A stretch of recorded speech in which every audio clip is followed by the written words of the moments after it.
Good morning everyone. This morning I have two batteries here. I have a Nokia battery.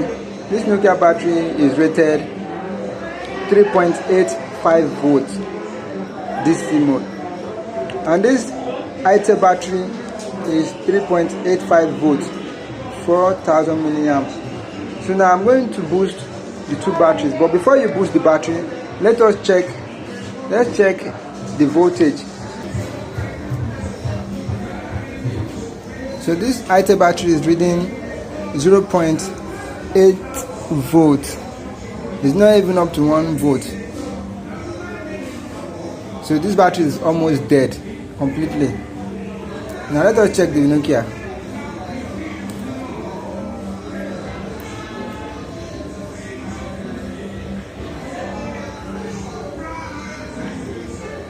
The Nokia is reading 3.68 volts. But the actual voltage this battery needs to run properly is 3.85 volts. Remember, to boost the battery, you have to know the positive and the negative. So now this is the positive. On my right is the positive for this Nokia battery.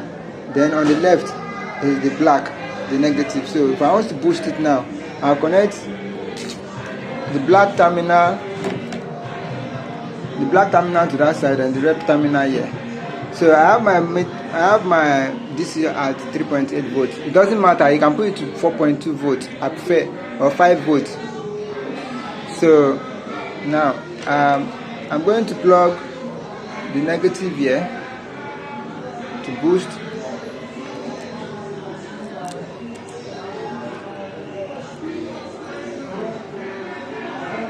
So my battery have started to boost, so I'll just leave it for like 5 minutes.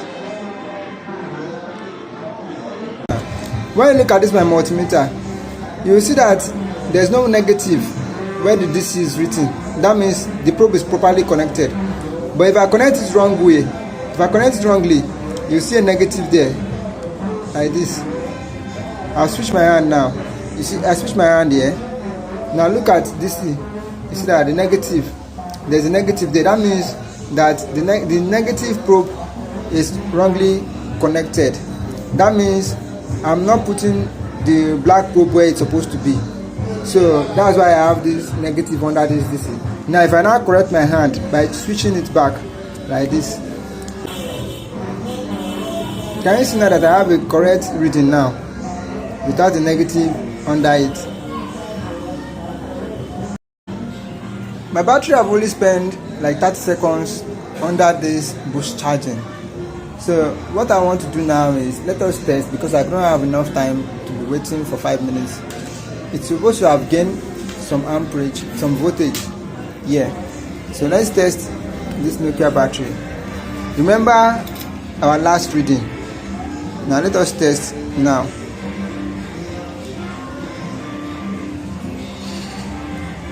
This is 3.75 voltage. That means our battery have already gained about 1 voltage from the previous reading that we have. Now as this battery is now, you can now put to the phone and use it to power your phone and charge it properly with your mobile phone. Now let us boost charge. Let's boost charge this ITEL battery. You know that it is not even up to 1 voltage. So now I'm going to plug this for a boost charge. The positive terminal goes this way, then the negative goes this way.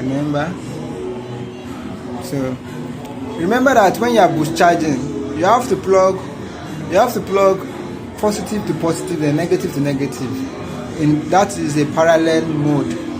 I am using this DC because I have it, but you can use a normal charger. A normal charger like this one. You can use a charger like this. You can use a charger like this and split it. Cut the wire, then split it into two, and then remove the wire and try to get a negative and positive. Then you plug it to the battery directly. But make sure that you do not pass 5 minutes for the boost charge. Thank you. Now let us check our battery that we are boost charging. Can you see the battery now is having 3.33 voltage. The boost charge really worked on it. So now what we are going to do is take this battery and fix it back into the phone and charge it properly. Thank you very much. But this battery is a bad one. Let me tell you, this battery needs to be replaced because it will not hold the charge. It will drop very soon.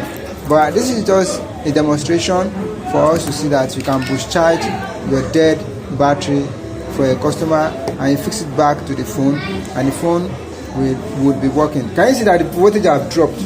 So this battery is a bad battery.